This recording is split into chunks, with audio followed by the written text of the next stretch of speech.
Welcome to the show. It's Jeff. Cory Bernardi. Who's that? Did I say that right? Yeah. Tell us. You spelt it Bernardo in a message before, and I thought that was pretty funny. Cory Bernardi is a politician in the Liberal Party, which is Australia's centre-right party. Mm-hmm. And he recently just defected from his party and started his own new party, which I think will sit to the right of the Liberal Party. Mm-hmm. Which means? Like, slightly more conservative. Right. They're already pretty conservative, so more conservative, I guess. He belonged to the right of his party, so within the party there's a left and a right. Like a moderates and like really conservative people. Mm-hmm. And he sort of was right on the right-hand side of that. So, for context, he was only voted in last year in the election, so 7 months ago. Mm-hmm. So he has a 6-year term as a senator now. And the Liberal parties have, like, he basically said, I'll support the Liberal Party on, like, budget and all that sort of stuff, but he might dissent from them on other things, like social. The reason, like, people, like, this is annoying, because he only got, like, 2,000 votes himself. So, you know, like, on our ballot papers, you can vote above the line for the party, or you can vote below the line for a specific senator. Correct. He got 2,000 votes in South Australia, so not a lot. He knew, probably back then, that he was going to do this. People voted for the Liberal Party. They didn't vote for him. Right. And now he represents himself and does whatever he wants. So it's like kind of a slap in the face to everyone who voted for the Liberal Party. They didn't want him, right? And now he's like, I'm going to do my own thing. And the reason he's done this is because he gets 6 years to build his own profile, and he's trying to start his own party. So he's going to run candidates in the next election in other like seats, right? So he's going to try and get bigger.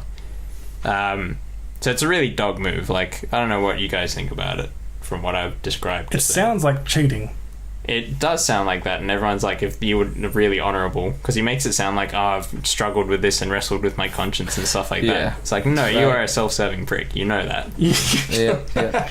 Like, even, like, whether you're right or left, that's a dog move. Like, so he said, I've been wrestling with my conscience and I have decided to pull the dog move. Yes. and traditionally, when people have done this in the past, there is a policy of their parties that they really disagree with. Right. And they're not going to follow it, right? Yeah. So they would cross the floor or whatever. That means, like, voting with the other side. He cannot name... So Carl Stefanovic on the morning show or whatever was interviewing him. He could not name a single policy that the Liberal Party was currently having, proposing that he disagreed with. So he just thought the overall philosophy of the party was changing. But it was such a, like, airy-fairy, like, that's not an answer. You don't even disagree with any of their current policies that they're putting forward. Obviously, in the party room, he disagrees with people on stuff, but that's the whole point of a political party. How does the rest of the Liberal Party feel about this? They all probably hate him. Has anyone come out with any kind of, like, statements yet? Yeah, they've all gone, he should resign. So he should resign his seat. And then what would happen is they go back to the results and go, okay, who would have gotten the seat? And I think the Liberal Party would probably pick up another, like, they'll just get a different person. Right, yeah. But, like, to run as a Liberal senator and then defect just after an election. Like, we just had one. He's going to be in there for so long. For no reason. For no reason. He doesn't even have reason. Like, he doesn't disagree with any of the policies or anything. Like, this is very apolitically. Like, I don't like him. Obviously, I disagree with his politics as well. But this is just like... So what do you think was his reason? Why is he doing it? What's his end game? Himself. So he wants to be in charge. He thinks very big of himself. He loves Trump. He thinks he can be the next Trump because he's like...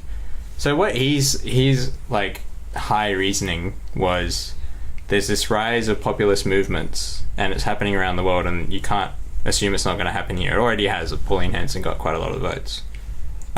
He's like, I want to give people an alternative to just the full-on crazy thing. Like, I'm going to be a staunch conservative. I can't really see the difference between what he is and what Pauline Hanson is. Yeah. And the fact that he did it in the way that he did, like, Pauline Hanson earned her votes. People voted for her. That's right. So she can be whatever she said she was going to be. That's what people voted for. Yeah. She should be that. Cory Bernardi is a douche. And no one cares about him except himself. So do you think the issue is the voting system? No, the issue is just him. Because the The voting Liberal system, Party... Well, I mean, it's slightly the Liberal Party's fault because they should know when someone's disloyal. The whole point is that you're supposed to have people who are not going to be like that. Maybe they should have a system where what he's doing is not good, but it's not that it's not allowed, right? He hasn't broken any laws. No, you can't do that. And it happened to Palmer last Parliament. Right. A lot of his senators didn't end up being in his party. Like, they left his party, basically. Right, okay. So, like, it's something we're allowed to do in our democracy because each person can vote the way they want to. They represent their constituency or whatever. They could, if they really believe in something, say, I don't want to. And that's the reason you have that, right? If they really believe in something, they really think that they're doing the right thing. And if they're not, then the public gets to punish them in the next election. And hopefully he'll completely get destroyed in the next election. The bad outcome would be if it somehow works. I don't know. I hope everyone doesn't forget what he's done. When I was reading it, I actually found it pretty interesting how he's trying to do that. It seemed like he was trying to go with the non-politically correct kind of route that Trump's taking of just being very brash and very decisive on things. But I just don't see how he'd succeed with that without doing some sort of like TV show or something. The way he got his profile before was when Tony Abbott was opposing same-sex marriage. He was on the ministry, so he was like a front bencher, which is like a bigger deal. He's in the cabinet, and he was likening same-sex marriage to enabling bestiality. So he made that argument, which is a classic argument that idiots make. Yeah, because it's not the same. The animal can't give consent. Like, it's very different. Two guys is not the same as a guy and an animal, or a girl and an animal. An animal is not an intelligent being that can say no. Unless it's a dolphin. Unless it kicks you in the balls. Dolphins, yep.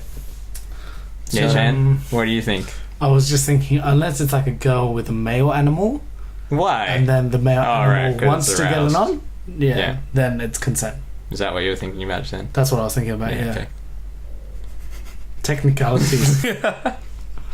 So you think that should be legal, but a man with a female animal? No, I don't think I definitely don't think it should be legal. Yeah, Jan, it should be legal.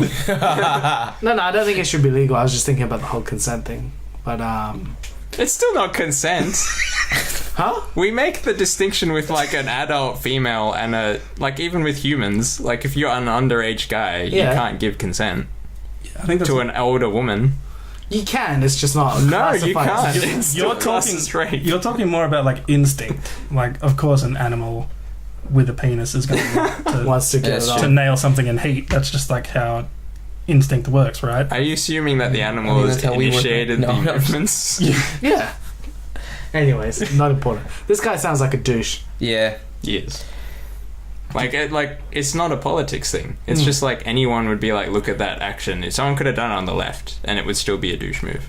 Just like, why are you doing that? He's just a bad person. Yeah. He's self-serving. He's like a self-promoter. So he has a very big opinion of who he is. He started his own website like last year, got people to sign up. Like Kanye. Yeah, I guess. Does he have a big following though? Like, so apparently that website. 2020. Apparently that website has like 50,000 people signed up to it, but I'm assuming a lot of them are fake. Yeah. Because 50,000. So one of the comments that I saw when I was reading that was like some guy saying, I signed up a bunch of my left-leaning friends, and they still get mail about it, and they get really, really upset. So, yeah. What a butthole. What a bumhole. Let's move on. Do you reckon, well, like, on that politically correct sort of thing, like, that's a big thing in America as well. People getting really upset about the PC brigade. What do you think that really comes down to, though? Because I find a lot of the time the same people who are complaining about everyone being too PC get really offended really easily about other stuff. Yeah, I think it's a whole web of things, man. I don't think that's a big conversation. However, like the same person who gets upset at like people not saying Merry Christmas. Well, like that's a classic one, right? Like people who say like, well, we're getting too politically correct, is like we can't even celebrate Christmas anymore. Yeah, I hear that. Yeah, but like we do celebrate Christmas, and anyone can say Merry Christmas, right? It's a tough one. It's just offense. Yeah, everything's just wrapped up in offense, and there's so many things dependent on the actual country. So there's a lot of that with systemic racism and institutionalized racism in America and things like that. That I think it depends on the history of wherever. You know, I don't know where the politically correct conversations mostly start here, but in America it's around obviously race and now race here as now well. The feminism movement and things like that, and there's so many things intertwined. I think it's kind of subjective to wherever you come from, but so from an American standpoint, do you think there's any water to that argument? Do you think there is too much political correctness? Because that was a big deal for Trump. Like, heaps of Trump voters were like, he speaks his mind. Cory Bernardi's trying to do the exact same thing, be the guy who speaks his mind. Yeah, I mean, yes and no. I would have to say that there is. I honestly, I do think too much political correctness is like the same people that, I don't know, I just see the left kind of in America quieting a conservative's voice, and that's why people shut up, and everyone was surprised because people voted in the voting booth. The results were completely different because all the closet conservatives didn't want to be told that they weren't, you know, they were racist or they were these things, but you know, those were the results. So honestly, I think there just needs to be a maturity that comes out on both political party sides. There is a bit of like I think it was 2 weeks ago, there was a guy who's from the alt-right, the Milo. Oh, love Milo Yiannopoulos, man. He's actually hilarious. Remember his last name. He's funny, but you should take him seriously, I guess. Like, you'd be like, why take him so seriously? But then, like, he was supposed to speak at a university, and there was massive protests, and they set a building on fire, so that the university had to cancel his visit. Like, that's crazy. Yeah. Like, that to me is political correctness. Would you even call that political correctness? I feel like that word means nothing. Yeah. That's what I was going to say. Like, everyone just uses it. Politically correct doesn't really mean anything. It's you're either correct or you're incorrect. And at the end of the day, all these things come down to your opinion anyway, so there is no correctness or incorrectness. Well, I think with people accusing someone of political correctness, they think they're correct in what they're saying, but they're not allowed to say it. The thing is, the whole phrase, like, if you think about it, politically correct, right? Politics is all about your opinion versus someone else's and what the majority of people want and representing the people.